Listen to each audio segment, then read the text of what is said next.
It's Tuesday, March 17th, 2026.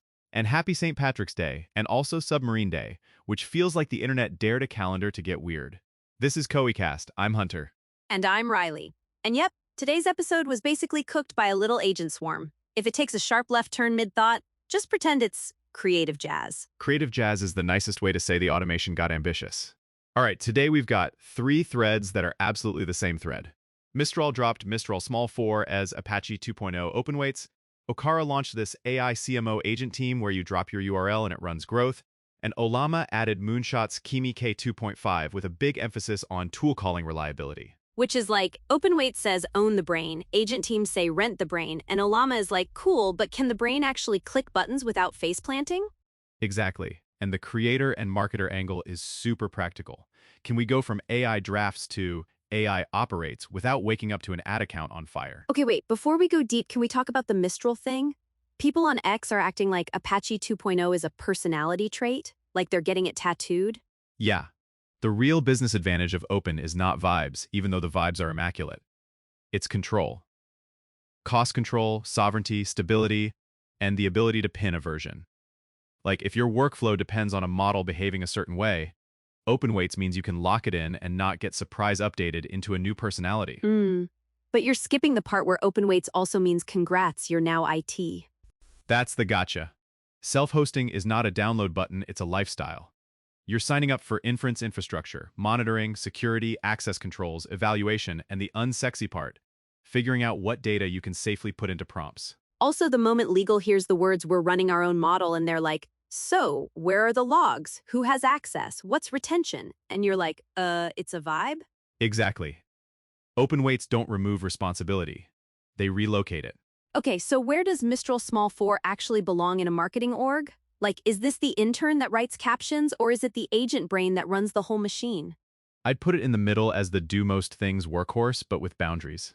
The big unlock is that Mistral positioned it as a unified model for chat, reasoning, coding, and multimodal use, plus a huge context window. So, like, it can hold the whole brand Bible in its head while it writes? More like it can hold enough to be dangerous in a good way. But here's the trap. Long context doesn't fix messy inputs. If you shove an entire marketing drive into it, you're basically making a junk drawer with autocomplete.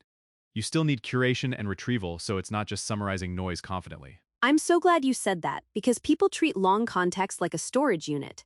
It's not storage, it's short-term memory with anxiety. Yep.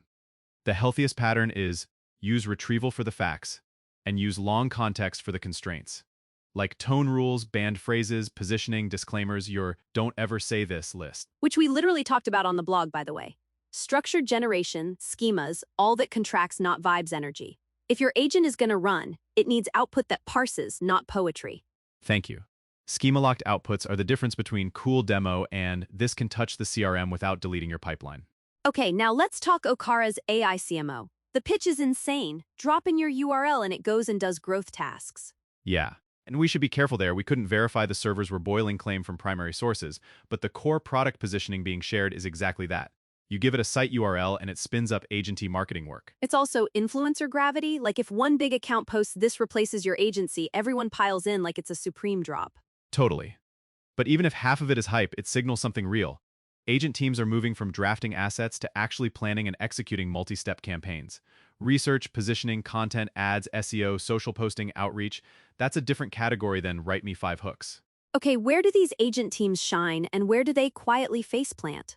They shine in the boring middle. Stuff like generate a channel plan, create variants, repurpose content, build an editorial calendar, draft ad groups, draft landing page outlines, summarize competitors, pull basic SEO opportunities, basically anything that's structured and repeatable. And the faceplant is taste, brand nuance, and truth. Also channel native weirdness. Like Reddit is not LinkedIn. An agent can post, but can it read the room? And then the bigger one, tool reliability. If it's doing actual actions across platforms, one flaky tool call becomes an expensive prank. Which is why I'm obsessed with the third story. Ollama adding Kimi K2.5 and everyone's like, tool calling reliability finally got real. Because, I'm sorry, I've seen agents confidently click the wrong thing like they're speedrunning sabotage. Yep. And on the current version check, Kimi K2.5 is listed in Ollama's library right now, and it's being presented as a multimodal model with strong tool use support. So the availability claim Ollama added it checks out. So what's your reliability bar before you let an agent touch anything customer-facing? It needs to succeed on the same workflow repeatedly without creative interpretation. Like if it's updating a spreadsheet, it should update the correct cells every time. If it's pulling ad reporting, it should return structured outputs that match the schema every time. And if it fails, it should fail loud, stop, and ask for help. No silent improvisation. I want the agent to be nervous, honestly. Like, hey bestie, I'm not sure, can you confirm? Instead of, I sent the email blast. Exactly. And when tool calling breaks in production, it breaks weird. That's where orchestration matters. Better models help, sure, but stricter orchestration plus boring guardrails is what saves you. Approvals, rate limits, budgets, and a paper trail. Okay, so settle the debate. Agents replace agencies versus agencies become orchestrators. Who gets displaced first? Yeah. The retainer model for commodity production gets squeezed first. The "we'll write 20 posts and 5 ad sets a month" package. Agents can do that faster and cheaper. But the smart agencies become system designers. They build the workflows, the brand policy packs, the evaluation loops, and the human review points. That's more valuable than just pushing pixels. So junior marketers aren't replaced, they're promoted into being editors of robots. Pretty much. The new job is automation lead, even if you don't call it that.